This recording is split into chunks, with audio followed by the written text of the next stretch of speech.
Henderson 911, what is the address of the emergency? 2222 Summers Heights Park. Is it an apartment complex?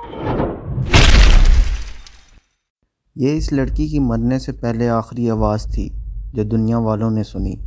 یہ کال American emergency number 911 پر receive ہوئی اور اس کے بعد کٹ گئی۔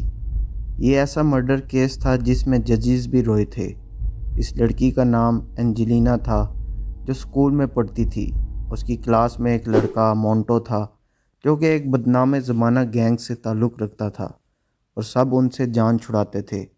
اس نے ایک دن اینجلینا کو پرپوز کیا جس کا جواب اسے نہ میں ملا کیونکہ وہ ان سب کو جانتی تھی۔ مونٹو چپ ہو گیا مگر دل میں بدلے کی آگ تھی۔ ایک دن مونٹو اور اس کا دوست جان شام میں باہر شکار پر نکلے، کسی لڑکی کی تلاش میں تھے۔ وہ اکثر لڑکیوں کو کڈنیپ کر لیتے اور ان کے ساتھ ریپ کرتے تھے۔ اتنے میں اس کی نظر اینجلینا پہ پڑی جو کہ اپنی فرینڈ کے گھر سے اپنے گھر جا رہی تھی۔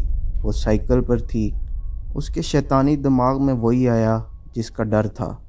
اس نے اینجلینا کو کڈنیپ کرنے کا پلان بنایا مگر بھیڑ بہت۔ اس نے اپنے دوست کو کہا کہ تو جا کے اس کو تنگ کر، میں آ کر اس کو بچاؤں گا اور اسے بھیڑ سے باہر لے جا کر کڈنیپ کریں گے۔ ایسا ہی ہوا۔ مونٹو کا دوست جان اس کے پاس گیا اور اس کی سائیکل کو دھکا دیا۔ اتنے میں مونٹو آیا اور بظاہر اس لڑکے کو مارا اور ڈانٹا اور وہ لڑکا بھاگ گیا۔ اینجلینا نے دل میں سوچا کہ میں تو ویسے ہی اسے غلط سمجھتی تھی، یہ لڑکا تو اچھا ہے۔ مونٹو نے اس کو کہا کہ رات ہو گئی ہے، تمہارا گھر بھی دور ہے، میں تمہیں چھوڑ آتا ہوں، کیا پتہ یہ لڑکا پھر سے تمہیں تنگ کرنے آئے۔ اینجلینا نے بھی یہی صحیح سمجھا اور اس کے ساتھ چل دی۔ چلتے چلتے ایک ویران جگہ پہ ایک فیکٹری تھی جو عرصے سے بند تھی۔ مونٹو نے وہاں پہنچ کے کہا کہ مجھے 2 منٹ فیکٹری میں اندر کام ہے، میں کر کے آتا ہوں، اگر تم نے ساتھ چلنا ہے تو تم بھی چلو۔ اینجلینا جو اب اس پہ ٹرسٹ کرنے لگی تھی اس کے ساتھ اندر چلی گئی۔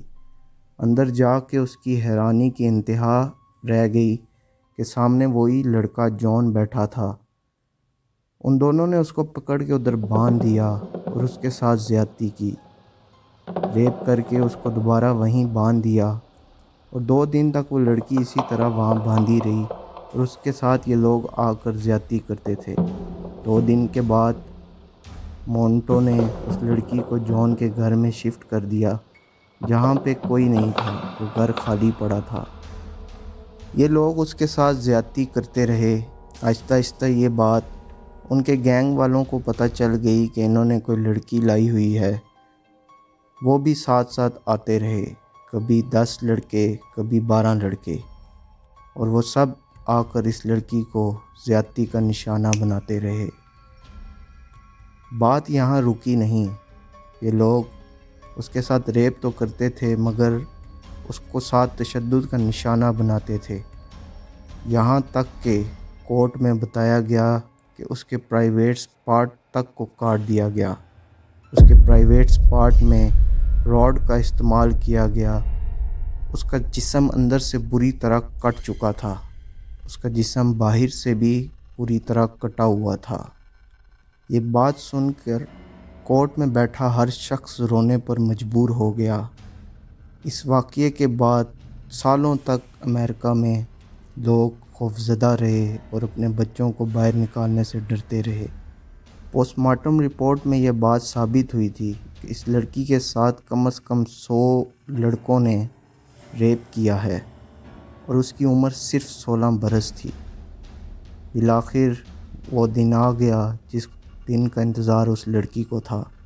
ایک دن بیٹھے بیٹھے ان لڑکوں نے اس کو تشدد کا نشانہ بنایا اور مارتے مارتے اس کی جان نکل گئی اور وہ مر گئی۔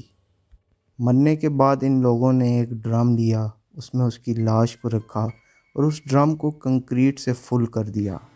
ان لوگوں کا پلان تھا کہ یہ ڈرم جا کے کسی سمندر میں بہا دیں گے مگر یہ چھوٹے بچے تھے، ان کی ایج ابھی اتنی نہیں تھی، تو ڈرتے ڈرتے انہوں نے ڈرم راستے میں ایک جنگل میں پھینک دیا اور واپس آ گئے۔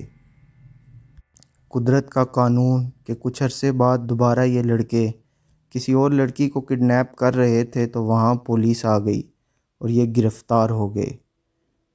ان کی ایج کم تھی، پولیس کی ٹرک میں یہ پھنس گئے اور انہوں نے اپنے پچھلے قتل کی ساری واردات خود ہی سنا دی۔ یہ جو کہانی آپ کو سنائی گئی ہے یہ انہی کی رپورٹ ہے جو انہوں نے پولیس میں اور کورٹ میں اپنا بیان دیا ہے۔ ان کے اس بیان کے بعد وہ جگہ تلاش کی گئی جہاں ڈرم پھینکا گیا، وہ ڈرم وہیں سے ملا۔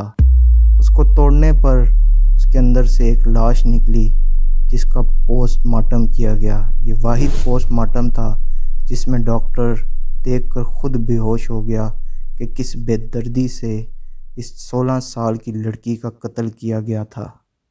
مسلسل 44 ڈیز اس لڑکی کو زیادتی کا نشانہ بنایا جاتا رہا۔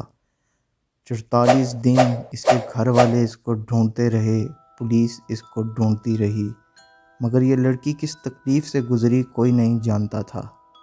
انجلینا تو مر گئی لیکن کورٹ میں فیصلہ سناتے ہوئے ہر آنکھ رو رہی تھی۔